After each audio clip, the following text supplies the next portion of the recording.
The neon lights of Seoul flickered across the wet streets, reflecting like fractured shards of a neon rainbow. In the cramped diner tucked between towering apartment complexes, the smell of sizzling pork and garlic mixed with the tang of spilled soy sauce.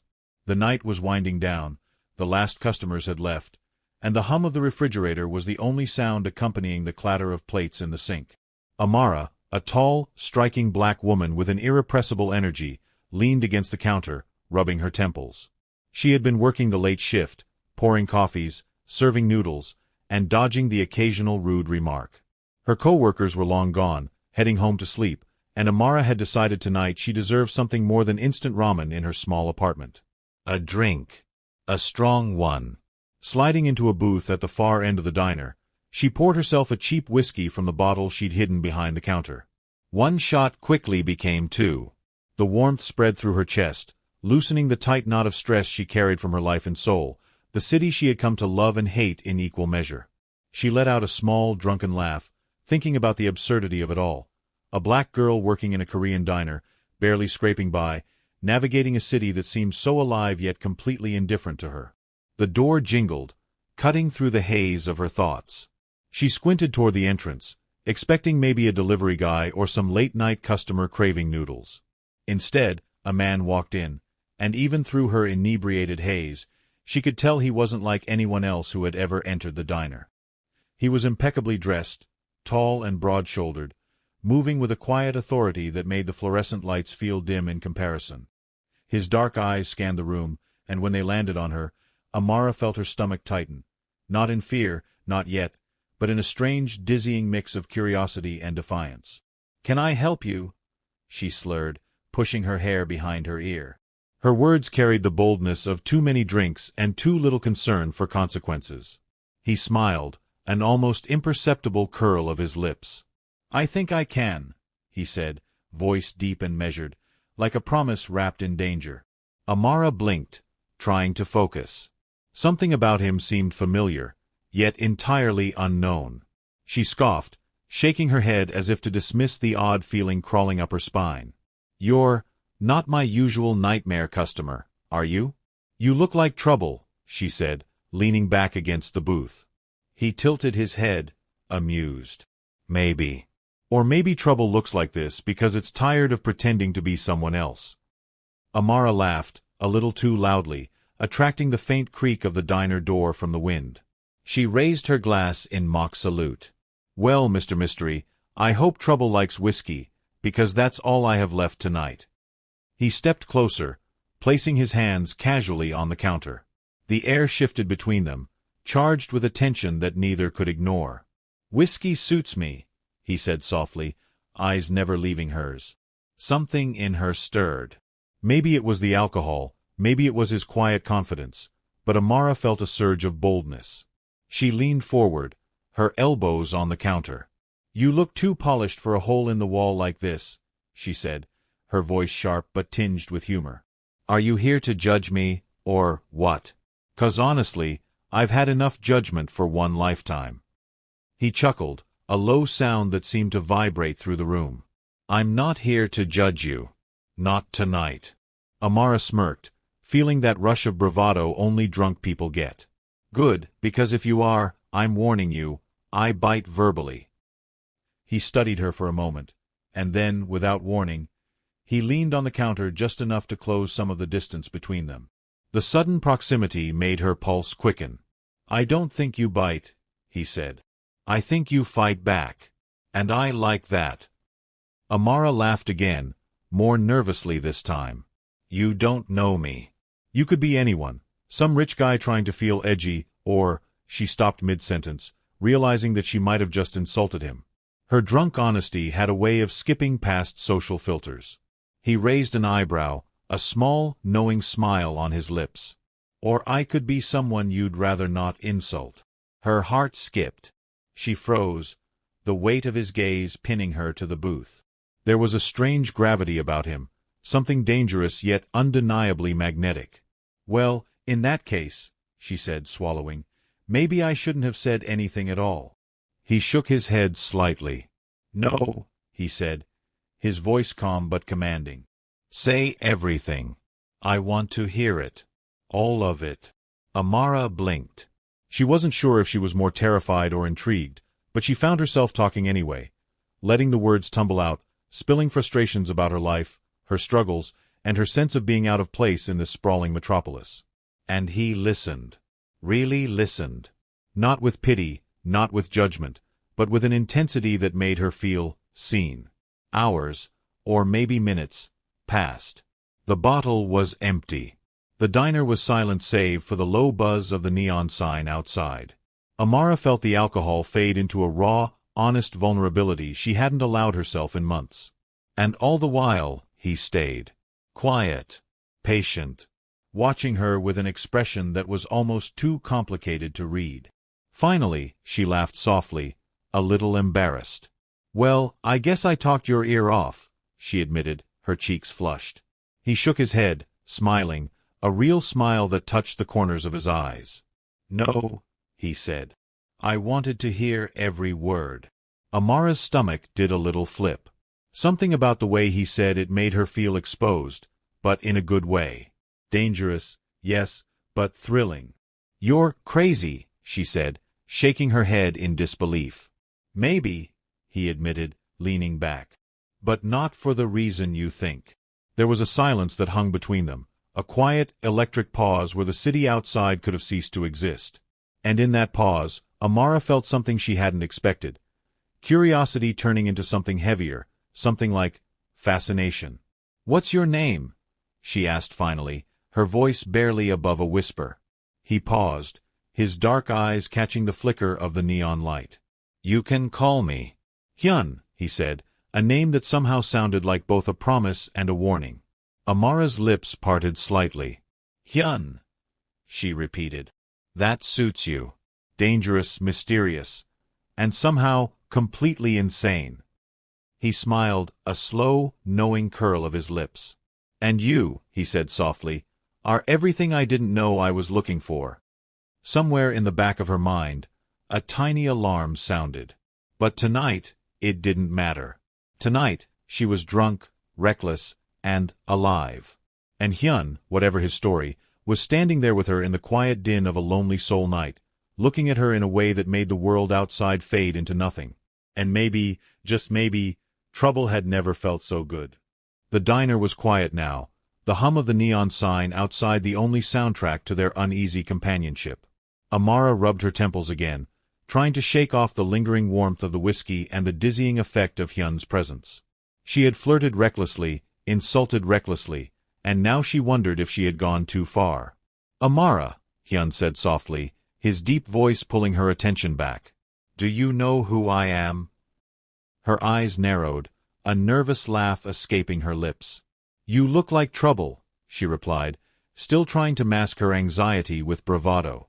"I don't need to know your resume to figure that out." He tilted his head, amused by her feisty tone. "I think you do." Amara froze, realizing that her drunken bravado might have just escalated to dangerous territory. She blinked, trying to focus. "Wait, are you serious?" Hyun nodded, his expression unreadable. "Very serious. But you don't seem afraid." Her heart skipped. Not because she wasn't afraid, she was terrified, but because, for some reason, his presence felt oddly comforting. She found herself leaning back against the booth, arms crossed, trying to regain some semblance of composure. "I should be," she said softly. "But I'm not. For some reason, I'm not." He leaned in slightly, lowering his voice. "That's because you're honest, bold, reckless. And I admire that." Amara's lips parted slightly. "Admire?" she asked, her voice a mix of incredulity and curiosity. "You admire me after I just insulted you while drunk?" Hyun smiled, a slow, calculated curl of his lips that sent shivers down her spine. "You insulted me, yes. But you did it without fear. Without pretending to be something you're not. That's rare." Her laughter was soft this time, almost nervous. "Rare, huh? I guess I should take that as a compliment." "You should," he said simply. "And you will." The tension between them was thick, electric, the kind that made the air feel heavier. Amara's pulse quickened as she realized something she hadn't expected. She wasn't just intrigued by him. She was drawn to him, danger and all. "Hyun," she said finally, testing the name on her tongue. "Why are you here? Really? You could be anywhere, doing anything, and yet, you're here, in this little diner, talking to me." He looked at her for a long moment, eyes dark and unreadable. "Because," he said softly, "I like you, and I think you might like me too." Amara blinked, her mind spinning. Like. "Maybe," he said, a small smile tugging at his lips. "But we'll see. That's part of the fun, isn't it?" Her stomach did a little flip, a mixture of excitement and fear. "Fun," she repeated, her voice barely above a whisper. "Yeah, sure fun." She laughed again, louder this time, a sound that seemed to startle even her. Hyun's eyes followed her every movement, as if memorizing the way she moved, the way her laughter filled the empty diner. "You're impossible," she said finally, shaking her head in disbelief. "Do you know that?" "I do," he said simply. "And I like it." The hours stretched on, time bending around them. They talked about everything and nothing, slipping between English and Korean as their conversation wove an intricate tapestry of humor, teasing, and subtle confessions. Amara felt herself letting go, shedding the armor she had built to survive in the city, and Hyun seemed to peel back his own layers as well, revealing glimpses of the man beneath the power and danger. At one point, she leaned forward, resting her chin on her hand. "You know," she said, her voice softening, "I never thought I'd meet someone like you. Especially someone I could actually talk to." Hyun's gaze softened, and for a moment, the dangerous aura seemed to fade. "And I never thought I'd meet someone like you," he admitted quietly. "Someone who makes me want to be more than just the person I am." Amara felt a warmth in her chest, a feeling she hadn't experienced in a long time. She wanted to reach out, to touch him, but she hesitated, unsure if she was crossing an invisible line. Hyun, noticing her hesitation, simply leaned back, giving her space but keeping his eyes locked on hers. "You're something else, Amara," he said finally, his voice low and almost reverent. "I've never met anyone like you." "And you're something else, Hyun," she replied, a small smile playing on her lips. "Dangerous, mysterious, and somehow irresistible." He chuckled softly, a sound that made her heart flutter. "I take that as a compliment." Their conversation was interrupted by the sudden chime of the diner door. Both of them turned, and Amara's heart sank a little. A delivery man, late and tired, had come to drop off supplies. The spell of the night seemed to shatter for a moment, reminding Amara of the world outside their bubble. "You should get home," Hyun said, his tone gentle but firm. "It's late." Amara nodded, suddenly aware of her disheveled appearance and the fact that she had probably drunk more than she should have. "Yeah, I guess I should." He stood as well, moving toward the door with her. "I'll walk you," he offered. Amara hesitated. "Really?" He gave her a small, almost imperceptible smile. "Yes, really." They stepped out into the cool night air. The neon lights reflected off the wet streets, casting long shadows around them. Amara shivered slightly, the warmth of the diner replaced by the chill of the city. Hyun offered his coat, and she accepted, feeling the fabric drape over her shoulders. As they walked in silence, Amara felt a strange mix of fear and exhilaration. She didn't know what tomorrow would bring, didn't know who Hyun truly was, but she couldn't deny the pull she felt toward him. "You're quiet," he said finally, breaking the silence. "Just thinking," she replied. "About everything." He nodded, his gaze forward. "Good. That's what I like about you. You think. You feel. You don't hide behind pretenses." Amara glanced at him, startled by the intensity in his eyes. "And you?" she asked softly. "Do you hide?" He didn't answer immediately, but the faintest shadow crossed his face. "Sometimes," he admitted. "But with you, I feel like I don't have to." Her chest tightened at his words. She wanted to say something, to break the tension, but the city seemed to hold its breath around them. The streets were empty, the neon lights shimmering like liquid fire. Finally, they reached the small apartment building where Amara lived. She turned to face him, unsure what to say. "Thank you," she said softly. "For tonight. For everything." Hyun smiled, a slow, knowing curl of his lips. "This isn't the last time, Amara," he said. "I promise." Her heart skipped. I hope not," she whispered, feeling a warmth spread through her chest. As he disappeared into the shadows, Amara leaned against the door of her apartment, her mind spinning. She didn't know what the future held, didn't know the dangers that came with someone like Hyun. But for the first time in a long while, she felt alive. And in that moment, she knew that whatever was coming next, she was ready for it. The next morning, Amara woke to the faint smell of brewing coffee drifting from the kitchen. Her head throbbed slightly, a reminder of the whiskey-fueled courage she had summoned the night before. But along with the dull ache, there was an unexpected warmth in her chest, the memory of Hyun, of his words, his gaze, and the way the air had shifted around him. She moved slowly, padding barefoot across her tiny apartment. The city outside was alive, cars honking, buses rumbling, and the distant chatter of street vendors preparing for the day. Seoul had always been overwhelming, but today it felt different. Charged. Something had changed in the rhythm of the city. Her phone buzzed. Amara picked it up, expecting a text from a coworker, maybe a delivery confirmation, but instead it was a message from an unknown number.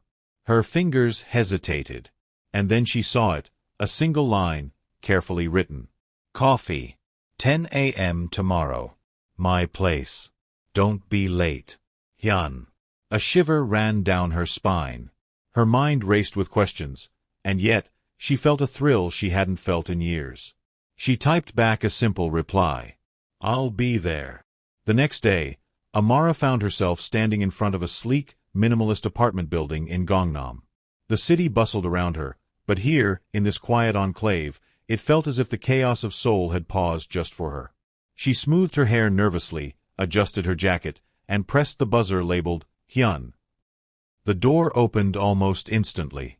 Hyun stood there, impeccably dressed, his presence as commanding as ever. But this morning, there was a softness in his eyes, a contrast to the danger that lingered beneath his polished exterior. "Amara," he greeted her, his voice low and warm. "I'm glad you came." "Wouldn't miss it," she replied, stepping inside. The apartment was modern, almost stark, but it had a quiet elegance that reflected Hyun himself, minimalist, controlled, yet somehow inviting. They sat across from each other at the small kitchen table, sipping rich coffee that Hyun had brewed. The silence wasn't uncomfortable. It was charged, a quiet acknowledgement of the connection that had begun to form. "You know," Hyun began, his gaze steady, "I didn't come here to scare you last night, or to intimidate you. I came because you intrigued me." Amara tilted her head, raising an eyebrow. "Intrigued? By a drunk girl insulting you?" He chuckled, a sound that made her stomach flutter. "By you. Completely. The way you speak your mind, the way you're unapologetically yourself, it's rare. And I respect that. More than I can say." Her cheeks warmed. "You make it sound like I'm some kind of exotic challenge or something." "Not a challenge," he corrected. "A revelation. Something that makes me see the world differently." Amara's heart skipped. She had always been cautious, always measured, especially in a city like Seoul where appearances often masked intentions. But here, with Hyun, she felt a strange freedom. She could be herself without fear of judgment. And that, she realized, was terrifying and exhilarating. Over the next few weeks, their relationship developed in a way that felt both sudden and inevitable. Hyun was always present but never overbearing, always protective but never controlling. He respected her space, her independence, yet he had a way of weaving himself into her life that made her feel seen in ways she hadn't experienced before. They spent nights wandering the neon-lit streets of Seoul, sharing street food, laughing at the absurdities of the city, and talking about their dreams, fears, and everything in between. Hyun's world, which Amara had only glimpsed before, was dangerous and complicated, a world of whispered power, secrets, and silent authority. And yet, he never imposed it on her. He only invited her to see it, if she dared. One evening, as they sat on a bench overlooking the Han River, Amara turned to him, her eyes reflecting the shimmering lights on the water. "Hyun," she said softly, "do you ever worry that we're from different worlds?" He looked at her, thoughtful. "All the time," he admitted. "But maybe that's what makes us interesting. Different worlds don't have to be barriers. Sometimes they make the bridge stronger." Amara smiled, feeling a warmth spread through her chest. She had expected danger, she had expected intrigue, and yes, she had expected complication. But she hadn't expected this, an honest connection, a sense of belonging with someone who, on paper, should have been untouchable. And yet, here he was. Hyun. Standing beside her, offering both protection and freedom, danger and comfort, all at once. The turning point came one rainy night, the kind of rain that soaked through clothes and blurred the edges of the city. Amara was walking home from work, umbrella in hand, when a shadow moved too quickly in her peripheral vision. A man lunged at her from the alleyway, and before she could react, he grabbed her wrist. Panic surged through her, but before she could scream, a familiar voice cut through the rain. "Let go." The man froze. Hyun stepped out from the shadows, his presence radiating authority and danger. Within seconds, he had the man subdued, his expression calm but lethal. Amara's heart pounded in her chest, a mixture of fear and awe. "Are you okay?" Hyun asked, his voice steady, eyes scanning her for injury. Amara nodded, too shaken to speak.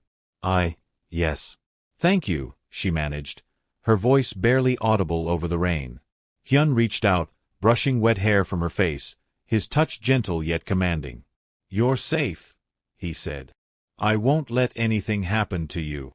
In that moment, Amara realized something she had tried to ignore. The thrill of danger, the pull of his presence, the slow burn of affection, it wasn't just curiosity anymore. She cared for him. Deeply. And judging by the way he looked at her, she wasn't alone in that feeling. Weeks turned into months, and their relationship deepened. Hyun's world remained shadowed with secrets and silent power, but Amara carved her own space within it, a world where she could be herself, bold and unafraid, and still belong. She still worked at the diner, still poured coffee and served noodles, but now her life was colored by a sense of possibility she had never known. One evening, as they sat together on the rooftop of Hyun's apartment building, soul stretching endlessly beneath them, Amara leaned her head on his shoulder. The city lights glittered like stars, the hum of life pulsing below. "You know," she said softly, "I never thought I'd find this. Something real." Hyun's arm tightened around her, a gentle anchor in the chaos of the city. "I didn't either," he admitted. "But here we are. And I wouldn't trade it for anything." Amara smiled, feeling a peace she hadn't known was possible. "So, what now?" she asked, teasing lightly. Hyun chuckled, the sound warm and familiar. "Now," he said, "we figure it out together. One day at a time." And for the first time in her life, Amara felt like she was exactly where she was supposed to be. Under the neon glow of Seoul, amidst the chaos and the danger, a black waitress and a powerful man from the shadows had found each other. Not by chance, but by the collision of two worlds that, somehow, belonged together. The night stretched before them, full of possibilities, laughter, and the quiet certainty that whatever challenges lay ahead, they would face them side by side. And in that moment, nothing else mattered but the warmth of his hand in hers, the soft rhythm of shared breath, and the unspoken promise that this connection, was just the beginning.